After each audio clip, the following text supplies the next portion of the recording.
I didn't always want to be an artist. I thought I was going to be a writer because I liked telling stories.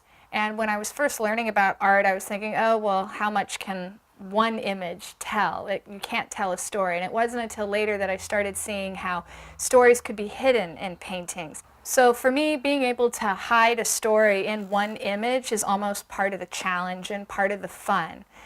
Being able to give my viewers a code by giving them a title, so that if they wanted to know the story more or see the hints and clues, they could do their own research. But otherwise, it would still be an interesting painting that you could enjoy, even if you didn't have the same story that went with it.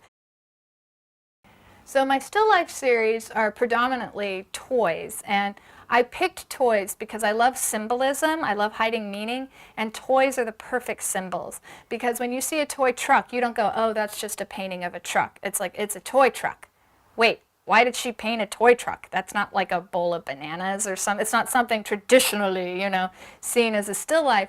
And so I can then kind of play with that once I already have the viewer thinking, wait, why is she doing that? Why is that there? I can start to assemble a pun or a story. I have a rule. My dad and I go to the swap meets and find toys. Never cutesy, slightly creepy. So, because I find those things more interesting. And then I love it because then I can put it in a painting and it'll make people think, because I curate all my still lives, so it's like everything in it is there for a reason. For me, my still life are play. And sometimes my dad will joke with me. He goes, so are you painting today or playing? Because I have 2 large toy boxes that I'll just open up and do ideas. So the pun paintings just started out as fun. I love language, and punning is kind of at the heart of language. And so to be able to also hide something that's seen as kind of lowbrow underneath this veneer of respectability, and it's a classical realist oil painting that just amuses me to no end, so that it's seriousness, but it's serious fun.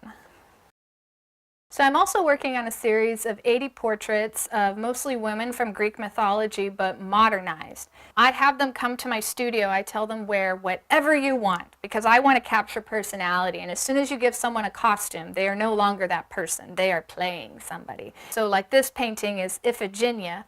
She was the daughter of Agamemnon. And so what I'll do is I will hide hints to her story in the background. Till then it's kind of mysterious, and I kind of also like that mystery, that if you don't know what's going on, there's still something going on, you just don't know quite what.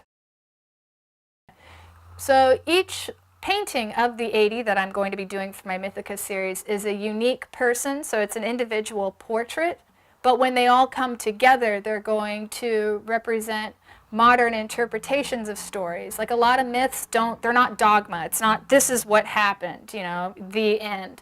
It's kind of more, some storytellers tell it one way, some storytellers embellish and tell it another way. And so I like to kind of follow that kind of tradition and reinterpret the stories again, but through my lens as a, modern American woman living in Southern California. I have a different viewpoint than someone who might 100 years ago, or 1,000 years ago, or 3,000 years ago.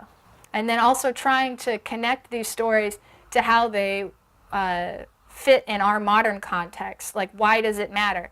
And it's like to be able to erase history or pretend that, oh no, there was gender equality all the time. It's like, that's not so, that it's a tenuous balance, that it's still important now, but I don't want to beat people over the head with it either.